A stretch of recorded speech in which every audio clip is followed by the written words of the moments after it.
Miss Watusi itching her horns on the guide wire to the power pole.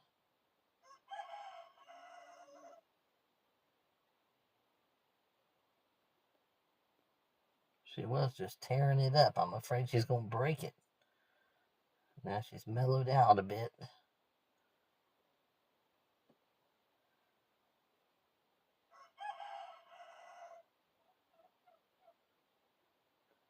Probably is hard to find something to itch on when you have those horns.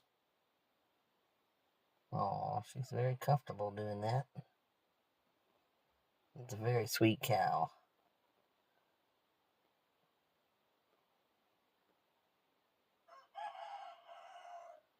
Maybe she's given up. She's itched enough. Well, now she's going to lick it.